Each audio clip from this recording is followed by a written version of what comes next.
Okay, welcome back to episode 25 of Agnispire Conversations. I'm a bit giddy this morning because I planned to do 25 and I've got there. And what a way to get to number 25 this morning with my next guest, an ag influencer, dad, father, husband, Farmer Weekly columnist, farmer, founder of Eat Farm Now, Oxford farming director, and of course known to many people as probably one of Ag's greatest podcasters now, Will Evans. Did I cover it all this morning, Will? Yeah, British people, we get mortified when people say things like that about us, Tommy. So I'm really embarrassed now. I think we all do, Will. I think we're all very bad at recognizing maybe some of the successes, and we probably maybe focus on the failures. But you've done a lot. I've interacted with you before, and you're somebody I'm always kind of watching because you're doing so much. But I suppose lots of people will know you now at this stage. Most people will know you. But for those who don't, who is Will Evans? Who is Will Evans? A question I ask myself a lot. So I am a multi-generation farmer in northeast Wales, 5 miles from Wrexham. Family have been here hundreds of years, really sort of deep roots in farming. I think every branch of my family has links to farming, if not directly, then indirectly. So it's very much part of me. Very much part of the community. I think my family are sort of involved in lots of things in the area and very deep roots here. So that's sort of first and foremost what I am. And then I say that, but I suppose first and foremost, I'm a husband and father.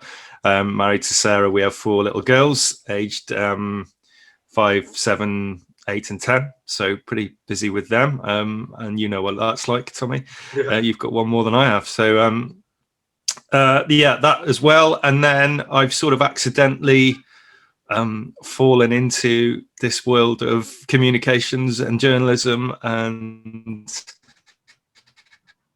outreach stuff about farming. Not quite sure how any of it happened, really. It's all been a bit of a whirlwind, but I suppose that goes back to how passionate I am about farming and the farming community, though. The people involved. I do love the industry, as I said. I have very deep roots in it. So, I realised a few years ago that we were kind of on the back foot a bit, and we were getting a bit of stick as farmers, and I felt that we were a little bit misunderstood. So I started trying to put our story out, and I suppose that's where most people might have seen some of the things I do. So first and foremost, a father and husband and farmer, but then also do a few other things as well. When you made that initial jump, and I suppose you were in that social media world, but it's a big step to go out and start communicating like that. Was there fears there? What did you have to do personally to get into that space, or was that something you were excited to do, or have you been? Everyone's learning all the time, but that initial jump, that's kind of the hardest bit, isn't it?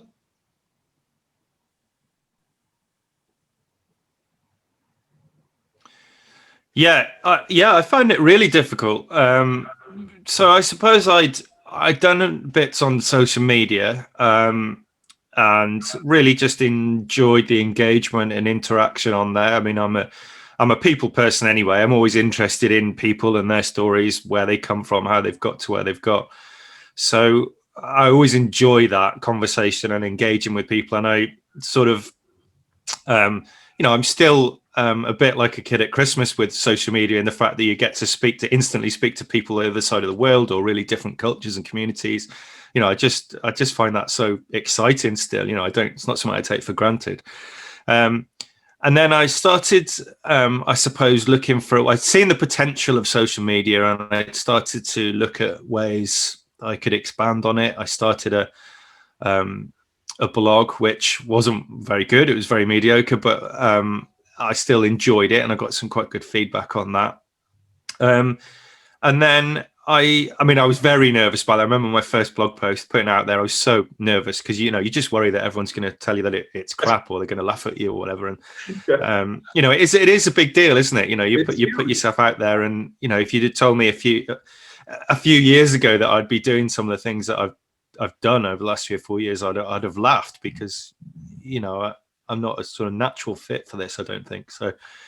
but yeah, I was really nervous. And then, I mean, when I started the podcast, I mean, it's nearly 4 years ago now, and a lot of people just hadn't even heard of podcasts then, so trying to explain what I was doing. Yeah, I'm going to start this farming podcast and I'm going to talk to farmers about their lives. And, once you'd explain to people what a podcast was, the usual reaction was, why are you going to do that? And yeah, it was very nerve wracking because I didn't think it would go anywhere. And, you think people are going to laugh at you or whatever. But at the same time, one of the things I have learned over the last few years, it's really good to put yourself out your comfort zone and challenge yourself. And I think that's really important, I think, because, it doesn't matter that people haven't done it before. If you have a go at it and you believe in it, and, it's amazing where these things can go. And I suppose what my story and this podcast has proved is that,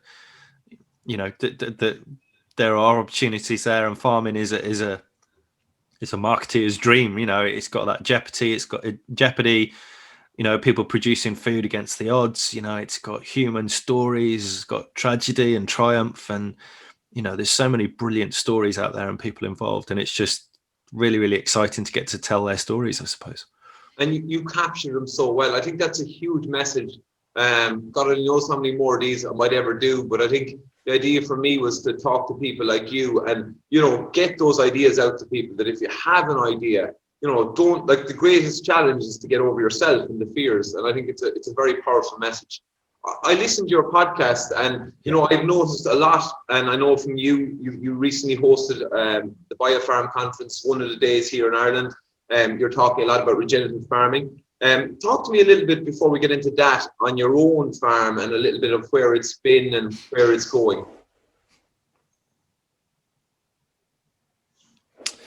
Yeah, so we were a dairy farm. When I was growing up, it was a dairy farm. We only we stopped milking about 12 years ago. Until then, it was sort of fairly traditional small-scale dairy farm. We were milking about 110, 120 cows. Over about 500 acres. We also grow arable crops and beef cattle as well. And then I was sort of we were at a bit of a crossroads where we either really expanded the dairy. A lot of people were saying, well, look, in future years, you're going to have 500 cows. You're going to have to increase. You're going to have to really intensify. And that just didn't really appeal to me. I just didn't really want to do it. We're a tenanted farm as well, which I should have mentioned. So I didn't really like the idea of spending several £100,000 to expand on everything we'd need on a tenanted farm. And I don't know, I just couldn't really see myself doing that, working in that on a intensive dairy farm. So we took the very big decision to go out of dairy. I think it's probably the biggest decision we've ever made as a farming family. And it took us a long time to get used to it. But we then expanded the beef enterprise, grew more cereal crops. We buy in all our cattle from neighbouring dairy farms, buy them all in as calves, and then take them right through to finishing, which suits our system very well. I'm very much passionate about mixed farming. We took a neighbouring farm on in 2002, and the first thing my dad and I said, well, okay, we're going to grow a lot more cereals there. We're going to need to grow more cattle, so we've got the muck to put on the crops. My dad has always been a believer in mixed farming, and he wouldn't even consider growing cereals without putting some sort of organic matter on. So it's funny how things come back into fashion. And then I suppose we've got what we've done is, over the last sort of 10 years since we went out of dairy, we've really improved sheds. We've got a good setup in how easy it is to move cattle around the farm and sort them and handle them and send them off to market, and that works very well. So I like to think we're reasonably efficient. We do most of the work ourselves, and then I also do some baling, contracting in the summer as well, which that's been a good thing. That's been good over the last few years, and I enjoy that. So it's nice to get onto other people's farms and look what they're doing. So that's kind of where we are at the moment. And then over the last few years, I suppose, like a lot of people, I've begun to become very conscious of the climate crisis and the environment. And, you know, you, like me, have small children and you worry about their futures. And I've begun to realize, I suppose, the potential that farms and farmers have in what they're doing in terms of carbon sequestration, regenerative agriculture, farming in a nature-friendly way. I suppose as I've got older as well, I've appreciated the countryside more. So I hope this doesn't sound cheesy. It's not meant to, but like we've done bits of environmental work lately. We've planted new hedges, things like that. And I've just got such a kick out of it. You know, I was walking around some tack sheep we've got the other day, and a curlew flew out the hedge in front of me. And I was just buzzing off it for days. You know, when I was younger, I probably wouldn't have thought much about it. But now that kind of stuff just means a lot to me. And we planted a long strip of new hedge last summer, just walking across it in the summer nights, just walking along the hedge and seeing all the butterflies and things like that. You know,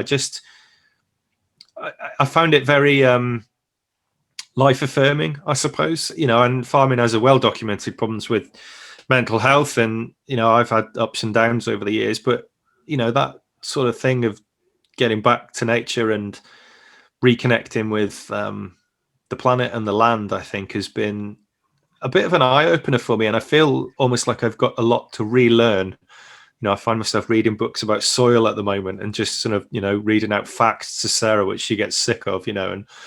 And but yeah, at the moment, I'm very excited about the potential of our farm and farming in general as a way to help fight in the war against climate change.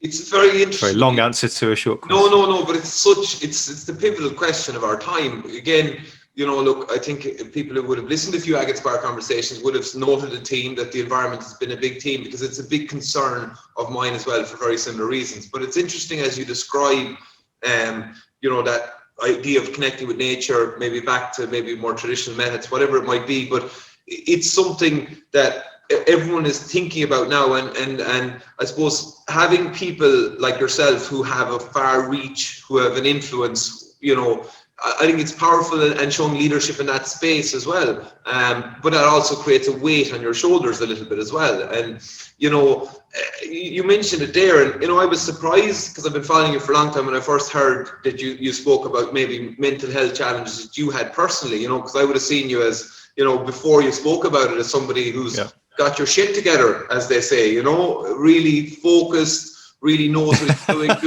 he's doing all these things. And I suppose, you know, it makes it real, and you know, I suppose for me it was interesting to see it. I was a little bit surprised, Will, because but it is a challenge for all of us, isn't it? And one of the things I see is you're so busy. You know, you're so busy all the time. How do you manage all that, and how do you keep on top of it? And again, with the weight of maybe being, I know you're uncomfortable with the word influencer maybe, but you know, being an influencer, that adds extra pressure to you. How do you cope then going forward with those challenges when you keep keeping them onto yourself?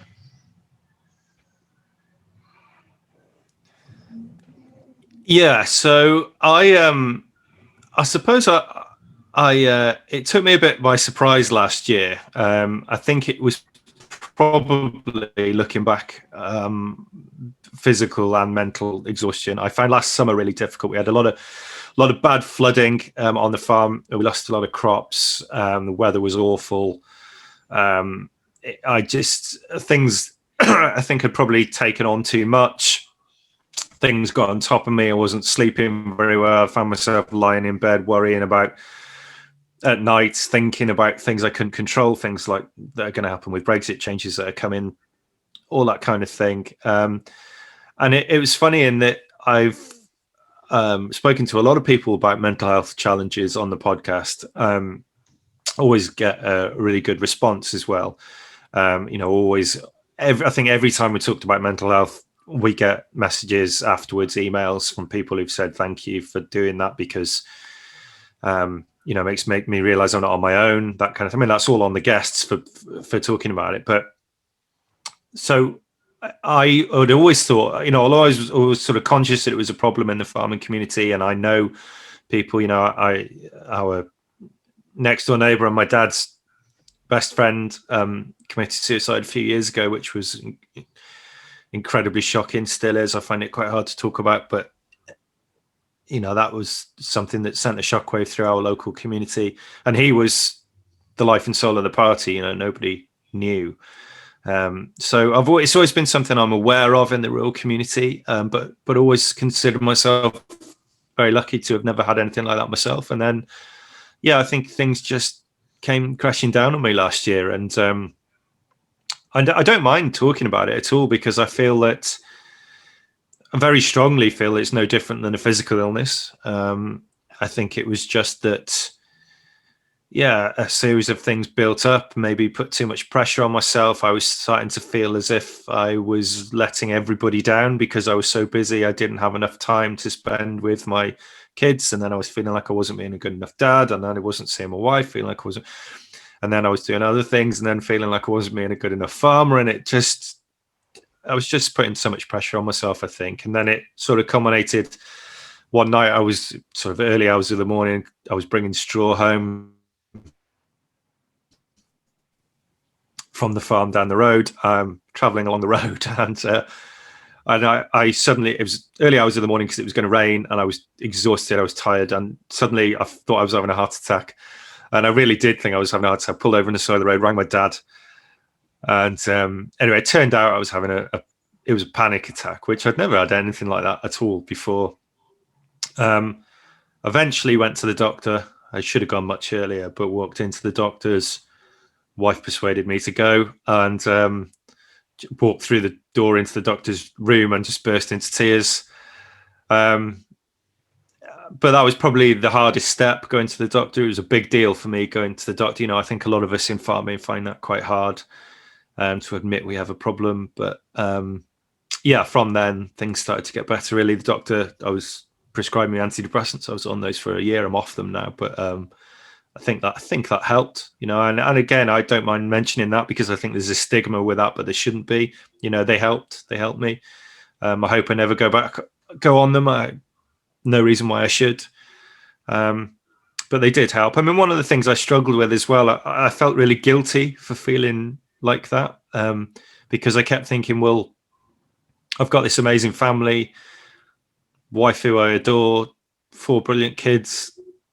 I'm doing the job I've always wanted to do. I've got no reason to feel like this. Why am I? I kept sort of feeling guilty about it and beating myself up. I kept thinking, well, I've got friends I've got a good friend whose daughter's really ill. His young daughter's very sick, and I've got no right to feel like this, and all that kind of thing. So it was difficult. Really. And it's taken me a while to come to terms with it, I think. I don't want to ever go back to that place. It was pretty dark at times, but now I feel much better. I think it's always something I have to be conscious of. I'll always have to do things, I think, to make sure, I run a lot, which I find helps my mental health, clears my head in the evenings. I like, if I have had a long day, I like to go for a run, even if it's just a mile or two, just to, I don't know, I feel that helps me a lot. That's the thing that works the best for me. So I'll always have to be aware of it. I'm not at all ashamed of it, because it happens to a lot of us. I think we need to talk about it more as an industry, and thankfully we are doing. But now I'm in a good place. So I'm feeling good, thankfully, again. What a wonderfly honest reflection, Will, and I think it's incredibly powerful, as you say, just talking about it. And I know I'm a vet, but I have lots of conversations with farmers about it's great talking about the farm and what the farm could do, but you've got to sort of see where you are yourself and not be afraid of just having those conversations. If you're not feeling right, talk to somebody who knows about what maybe how to help you in that area. But it's incredibly powerful to have such an honest reflection, and I commend you for that. And most importantly, good to see that you made such a good recovery and things are flying for you. And let's talk about family for you, because that's one thing. Everyone probably feels like they know you because they listen to you and hear your story so much. But you know, even from talking to you, your family is everything to you, and you're very lucky to have your four healthy kids and your beautiful wife. Talk to me about balancing family life then, and I see you've got chickens now. The girls have got chickens. Talk to me about being a dad. Talk to me a little bit about that.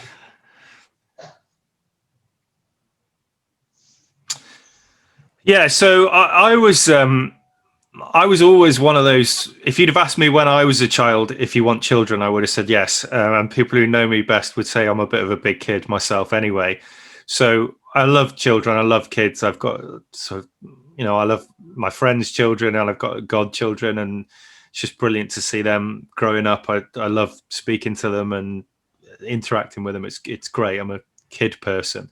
So we always wanted children, and when Sarah and I met and we fell in love and realized we were going to get married, it was something we always wanted. I don't think we ever expected to have four, but we always wanted children. And then, when our eldest Gwen was born, she's just 10 now. It's hard to put into words really as a dad, isn't it? But that, when your first child's born and they put that little screaming baby into your arms for the first time, it's just the best feeling in the world, isn't it, Tommy? I mean, you'll know that. It's the happiest moment of your life. So ever since then, it's just been this incredible ride, and they're hard work at times. They are challenging. I mean, people who know us, who come to our house, especially people who haven't got children, I think sometimes they're like, you can see them sort of edging out the door within 5 minutes because of the noise and the chaos. And, our kids are sort of typical farm children. They've always had a lot of space outside to run around and make a lot of noise in. So they're pretty boisterous and noisy, but, I wouldn't have that any other way. And my sister and I had just this brilliant childhood on the farm. When I look back now, and I know sort of nostalgia can play tricks on you, they weren't all long, glorious, hot summers, but when I look back, it feels like they were. And we just had so many adventures on the farm. We were always off playing in the woods or making dens in the straw bales or chasing dad around doing whatever we were doing. So I always wanted my kids to have that kind of childhood as much as they could. So I just love seeing them have that privilege of growing up on a farm and being outdoors. And as you said, we've bought them some chickens, and now they're pestering me for some pigs. And it's just brilliant for them to have that opportunity. And I think it's really brought it home to me this year, actually, with coronavirus and lockdown. So many people have been shut in their houses, and I've never felt so fortunate to be on the farm. Just seeing the kids, being able to run around and having them at home. Lockdown's been really difficult for a lot of people. I know that, and it's something I'm very conscious of. But for us, it was actually quite nice. I got to spend more time with the kids than I usually would have. Saw them, they're at a time where they're growing up quite fast, especially the oldest two. So, just having them at home and getting to spend that extra time with them was really special. So, I adore the family. Love spending time with them. They're not angels by any means, and they can be hard work, as Sarah would tell you if she was here. They really can be. But we love spending time with them. And Sarah and I, although we've got 4 children and we're very busy, we do try and really make time for each other as well. It's Sarah and I have always been best friends. We've always made each other laugh. I mean, it was one of the reasons why I fell in love with Sarah, that she's got this amazing laugh. I always used to see her laughing with her friends, and I used to think, I wish it was me making her laugh. And now I can do that. Fortunately, I'm lucky enough to be able to do that, hopefully. So, I think I make her laugh. Unless she's laughing at me, she might be. But we're very fortunate. I feel very privileged. You're melting a few hearts there, Will, with your stories about wanting to be the person to make her laugh. So you're melting a few hearts. Let's talk about Eat Farm now. Let's talk about Oxford Farming Conference. Your other roles. Let's go to Eat Farm now, because you're quite entrepreneurial as well. Obviously, there's the podcast, but talk a bit about Eat Farm now, and what that project is and where it is at the moment. Yeah. So how that came about was I was noticing, since I started my podcast, I was noticing there's all these great farming podcasts out there. There's great videos, loads of people doing really, really good stuff. And I was thinking, well, wouldn't it be great if those people had a bit extra support? Because it's hard to build an audience, and people put a lot of time into this stuff, as well as running busy farms in their lives. They're putting a huge amount of time and effort into doing all this stuff and trying to put farming stories out there, and it all helps the industry. It helps all of us. It's all part of a bigger picture. So what I was seeing was a bit of a lack from wider industry. I felt the wider industry, the likes of levy boards and farming unions and things like that, should perhaps be supporting them a bit more. So again, I thought, well, if they're not doing it, then I wonder if there's something I could do. So I approached a couple of other people with the idea. Simon Haley, who's the guy behind Farmers of the UK, people will be familiar with, and Duncan and Emma at the Ad Plane, who they do a lot of marketing and they build websites and things like that. And we all sort of thought it was a good idea in principle, and we obviously refined it, and we tried to make it a site where people can carry on doing what they're doing. We don't want anything from you, but just if you want to, you can put your stuff on this site as well, and we will push it from there. And there's no catch involved. We don't want anything from anybody. We're not trying to badger anyone. It's just, if you want to, you can put stuff on there. So it started off really well. We got a lot of people were interested, lots of people putting content on there. We thought it would be far easier to get. I think one of the mistakes we've made is that we thought it would be far easier to get sponsorship from wider industry, because we thought that the farming industry would see this as a great thing and everyone would sponsor us and we'll be able to push all this stuff and it'll be great. But it's been much harder than that. And to be fair, coronavirus hasn't helped, people's budgets and things. People are quite unwilling to spend any money at the moment, but it's been a challenge. One of the biggest success we did was lockdown learning. So at the start of the lockdown, we started doing a lot of stuff that was aimed at school children. That was brilliant. I mean, I just loved that, because it was amazing how many farmers got into it. It was just, I'd send them a message. Do you fancy doing a video for us or some kind of content for us? We're aiming it at primary school children because of lockdown. And they all just said, yeah, of course, what can I do? And it really just sort of highlighted how much farmers love the industry and how much they want to do and how much they want to engage with children, how proud they are of what they do, and also how really good at communicating so many people are. I mean, some of the videos that we got from people's farms were so professional. They were really, really good, and most of them haven't had any kind of training or anything like that. They're just natural communicators, and it was such a pleasure to get involved in. And we had so much feedback from schools and parents and things like that. So it was just brilliant. I'm so sort of proud of what we did with lockdown learning. There was a lot of other people involved as well, who really worked hard at it. And if any of them are listening, they'll know who they are. People put a lot of effort into it. And then since then, it's been a challenge this year. We have not had a lot of budget. We're running it on a shoestring. So it's kind of gone slightly on the back burner, but we have got a lot of plans for the new year to revamp it slightly.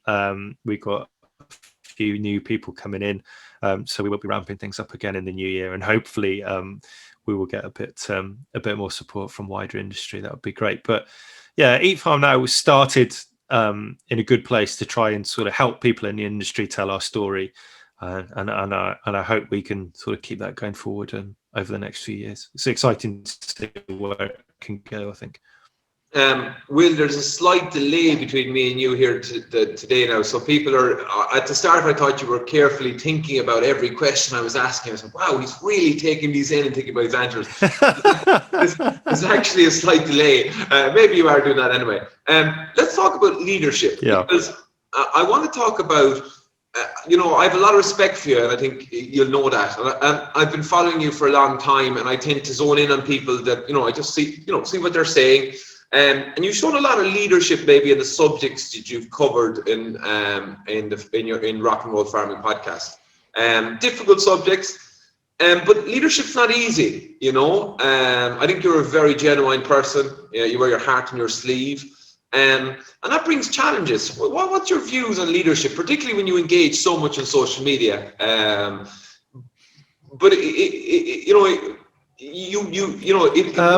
Sorry, yeah, go on, Will. You know my question.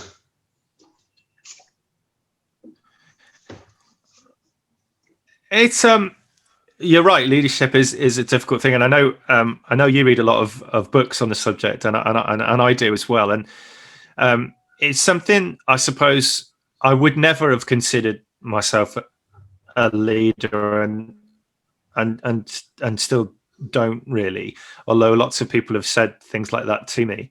I think one of the things that's helped me with that is a lot of the people I've interviewed on the podcast. You have these very in-depth conversations, sometimes hour and a half long, about people who've overcome great challenges or they've had great successes in their life. And it's hard not to take that on board, I suppose, and to be inspired by that and to take things away from that. Sometimes you can get very wrapped up in your own little world and your own problems. And then you realize when you have these conversations that, and this helped me a lot last year, actually, that, we all go through those difficult times. We all have challenges. It's easy to look at people and think, yeah, they've got everything together and but, even the most successful people, they all have challenges to overcome, whether that be a lack of self-confidence, whether it be difficulties in their personal life or their business life, things like everybody who you look at who's perhaps seems to be crushing life, they've got challenges to overcome. And I take a lot of inspiration from that. I suppose some of the programs that I've got involved with over the last few years have helped. I did the Emerging Leader program at Oxford Farming Conference a few years ago. I was asked to apply for that. I did, kind of thinking, well, I didn't know much about it. I wasn't even that aware of the conference, to be honest, or what it was. But I thought, well, I'll give it a go again, putting myself out of my comfort zone, see what happens. And I got accepted, went along to the conference, which is held at Oxford University. I'd never been anywhere like that. I was blown away by the architecture and the buildings and things.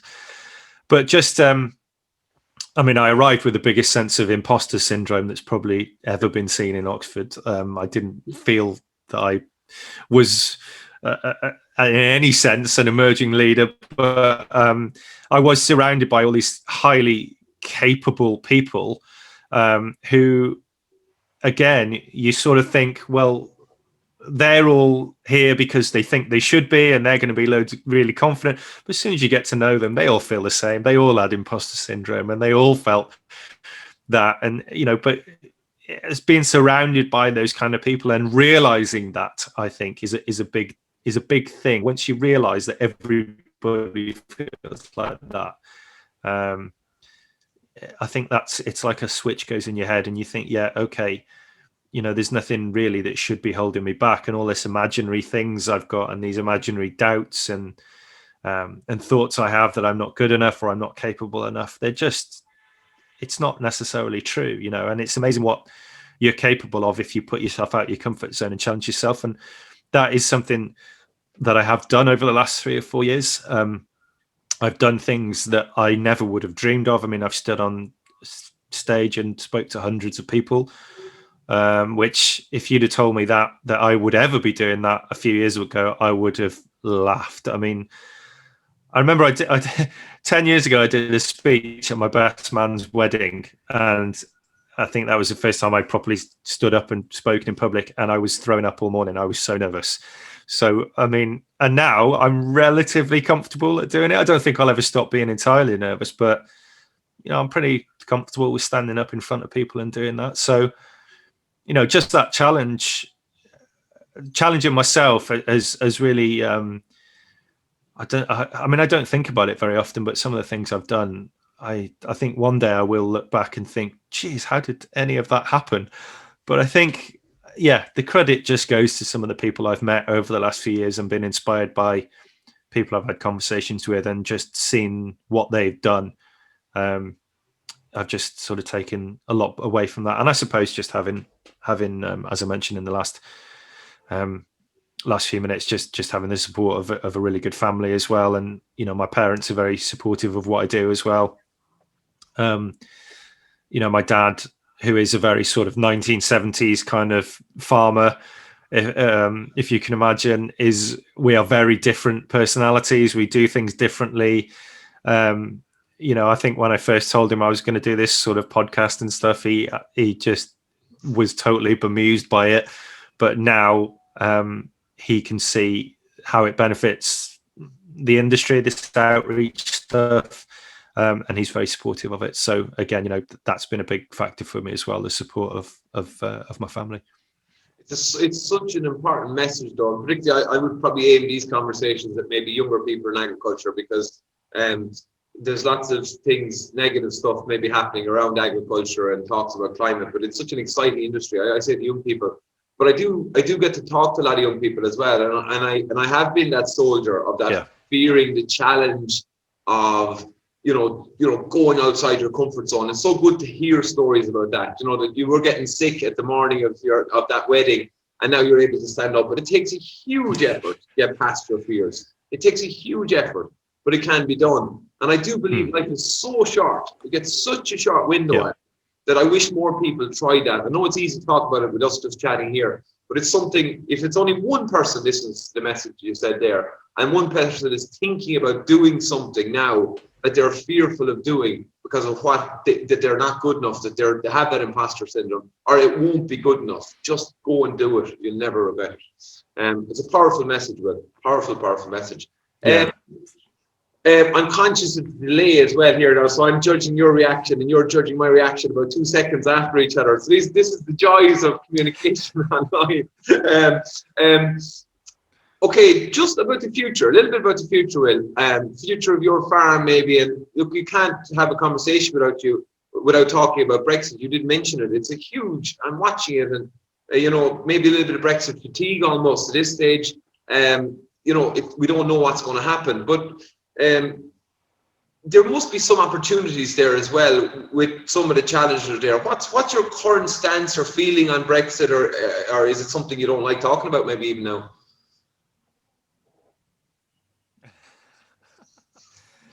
So Brexit, God, So I was a Remain voter. I was dismayed at the time when the vote came in. When the UK voted to leave the EU, I don't know. I felt physically sick. It was like a shock because I didn't think it would happen. And the reason why I felt like that was I'm a massive history nerd. So I listen to loads of history podcasts. I read hundreds of history books. I've always have been all my life. But I was very conscious that, and I know I've got quite a lot of friends on the continent and in Europe, and I was very conscious that the reason the European Union was set up was the idea that countries who trade together won't be fighting with each other. And I think, although it's very hard to imagine anything like war in Europe again, I think it's naive to think that terrible things can't happen. So I was very dismayed by it. I still am dismayed about the sort of rise of nationalism and some of the ugliness around it. I think is entirely unjustified, very worrying. I see a lot of factions sprung up, a lot of division that it's created. And I think I just don't think that's a good place for the country to be in. And I think it's going to take a long time for those divisions to heal.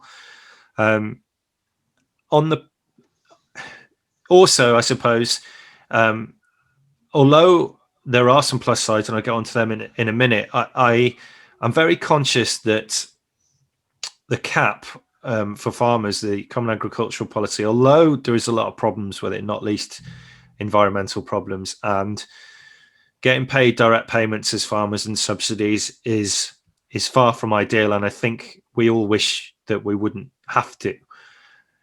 It is a fact that for a lot of areas of the country, and I live in a part of the world in Northeast Wales where they tend to be small to medium-sized family farms, a lot of tenant farms, a lot of rented farms. It is a fact that that single farm payment, that direct subsidy, whether rightly or wrongly, and I see the arguments for both sides, it has kept a lot of those farms going. So it has kept a lot of people in the community. And the knock-on effect is then that there's more people in young farmers clubs, there's more people in the local pub, there's more people at the local market, there's more people spending money in all the knock-on businesses, the ancillary businesses from farming. And I think it's very easy to sort of dismiss that and say, and sort of very easily say that direct payments should stop. And I'm also at the same time I've said that, I'm also very uneasy about them. I totally see that, yes, they could stifle innovation. I think it has made it difficult for young farmers to get into the industry and things like that. But I do think there's a danger in casually dismissing the importance of it. It is a fact that farm gate prices are very low. We've increasingly problems with extreme weather and climate change, and that sort of single farm payment has often been the difference between people being able to pay their rent, pay the invoices, pay their mortgage, whatever it is. So it's not ideal, but at the same time, it has kept a lot of family farms going, and I don't think that should be easily dismissed. At the same time, I do think there are big opportunities for Brexit. I'm worried that they will get the environmental schemes wrong. So there's obviously the talk of public money for public goods, and we will get paid for environmental outcomes. I really like that in theory. My worry is that as someone who speaks to a lot of farmers and people who've been in environmental schemes for a long time, there tends to be a lot of red tape, a lot of bureaucracy. People get paid late. They end up doing a lot of work and without getting properly paid for it. So my worry is that they will get it wrong. I do think that perhaps in Wales, it's going to be quite different to England. The agriculture is a devolved issue in Wales. I think I'm quite encouraged by the dialogue Welsh government have had with a lot of farmers. I think they recognise some of the challenges farmers face on the ground, perhaps a little bit more than they do in England. It remains to be seen. I don't really like putting my trust in government, and I feel that at the moment we're very much in their hands. At the same time, as I've said that though, a lot of farmers I know aren't waiting for environmental schemes. They're seeing opportunities to work with the private sector. We're seeing a lot of big companies and funds, who are looking to either offset carbon use or they're looking to plant trees and things like that. And I do think there are opportunities there to work with farmers. So, farmers, especially if they can get together as cluster groups, I think there's an opportunity there. But I could talk about Brexit all day. I think there are opportunities there, but it does worry me and it does give me sleepless nights. And, going back to what I first said, I think it has caused a lot of people thought it was going to be very easy. And it's clearly not turned out to be the case. And I think it's going to dominate conversation, unfortunately, for many years to come, unfortunately. unfortunately, I think it will. I'm suffering a little bit of Brexit fatigue. But okay, Will, I've taken up a lot of your time. You're really busy, and I know you've lots of stuff to do. You're quite the inspiration, and thank you very much for being guest number 25 on Agnispire Conversations. So I said I do 25, so I'm kind of giddy and happy this morning to get that body of work done and have these conversations. Just talk a little bit about the future and maybe some of the lessons you've learned, because I know the small amount of people who've listened to these conversations over time have really taken the personal stuff and the experiences of the people as maybe some of the learning for them watching them. You've sort of covered a lot of that, but what's the future look like for you, maybe, and the lessons you've learned and how you're going to apply them?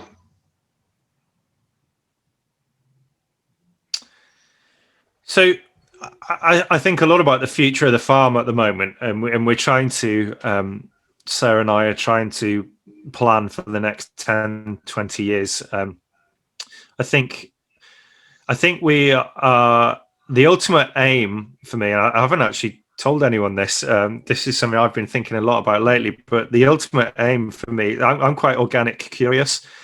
Now, I don't know whether we can get to organic status in especially in this part of the country, and where we farm, it's very wet. As I mentioned, we have a lot of problems with flooding and things like that. But I would like within the next 20 years to be, I'm going to say next 15 years to be organic. So we're in the process of changing our tillage system. Next year, I'm hoping that we'll be all zero till. We're certainly going to be buying a no-till drill pretty soon. We're looking at them at the moment. That's a big thing for us. I do feel still very passionately about mixed farming. It's nice to think that we're back in fashion again after being out of fashion for a long time.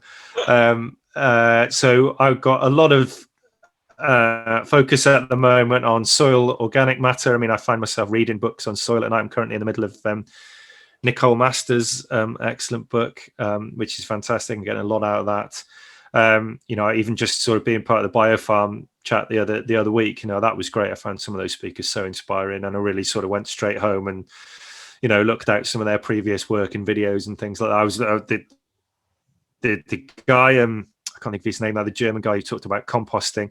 I just went home and got down a composting wormhole on YouTube. That was just found that so. Klaus Laffenberg. That's right, Klaus. Yeah, I mean, wasn't he brilliant? That's right. Yeah, and his personality was just amazing. I just loved it. So that was great. I think there's going to be a lot more focus on regenerative agriculture here. I'm quite inspired by it. I think for a number of years, I've got quite disillusioned, I suppose, with the current. I'm always on the sprayer, just a bit disillusioned by it, and the rising input costs as well, and the yields plateauing. I don't think regenerative agriculture is a magic bullet solution. I don't think it's for everyone, but I do think it's something we can do here, and I find it quite exciting. I think there's a lot we can do here. I already think we've got pretty good soils, but I think we could take them on a lot more. So yeah, I think there's that. I want to integrate, as I say, whether we can take that on to organic status, I don't know. My wife and I are talking about ways we can. She works off farm at the moment, but we are talking about ways we can sort of get her into the business. We are looking at various different things. For that, we quite like the idea of a bit of growing vegetables. She quite likes that idea. She's booked onto a course in January, which I think is quite exciting. I think I like to think the future is quite bright for us. I mean, I am worried about Brexit, of course, but I'm also excited about the opportunities in the future. And my kids are, whether any of them will want to take on the farm long term, I don't know, but I'd love it if they did. What I want to do is build up the farm so there is a role for them if they want it. I'd hate for any of them to get to the age where they said, well, Dad, I'd quite like to come home, and I had to say, well, there's no room for you, we can't fit you in. That would be I'd find that really hard. So I have no problem at all if they want to go, and I would like them to go off and do something else first, and see the world a little bit. But if they do ever want to come back to the farm and work, I want there to be space for them. So I'm very conscious of that and building up the business so that one day perhaps maybe I could be Evans and daughters. Nothing would make me happier. Okay, what a wonderful view to the future. And I've heard, that's the first time I've ever heard that word, organic curious. So it's an interesting one. Will, I am absolutely delighted to have had you on, and this has been episode 25. I set out to do 25 episodes of these, to have conversations and be lucky enough to have conversations with so many people like yourself who are inspiring me and inspiring so many other people in agriculture, because it's such an exciting industry. I'm conscious of the delay today as well, so I'm reading your face knowing that you're now hearing me what I was saying 2 seconds ago. But that's just modern technology, and you know better than anyone when it comes to podcasting, the challenges that creates. I wish you well, and I admire your leadership role. I admire your honesty. I think, you know, that brings its own challenges, particularly in the world of social media. But I think you're a leading light in what you do. And you talk about really important things, and you allow other people to have conversations about some really, really important topics. So I wish you well. I wish you and the family well, and hopefully someday getting to maybe call to see your farm, or maybe when you're in Ireland getting to meet you in person. Thank you very much for being guest 25 in Agnispire Conversations. Thanks, Tommy. Thanks for inviting me on. It's been a real change to be answering questions instead of asking them for a change. But yeah, you're welcome anytime. We'd love to see you. Thank you, Will. So that's it. That's episode 25 of Agnispire Conversations. I've been lucky to have so many guests. Thank you to my guests. The idea was to just have conversations. I think conversations can be an incredibly powerful tool, as Will proves every week with his podcast, Rock and Roll Farming Podcast. So I tell people to check that out. If most people are listening to it anyway, but if you haven't, it's something to check out. That's it. That's it for Agnispire Conversations. We'll do them less frequently, but they may occur. Thanks for listening.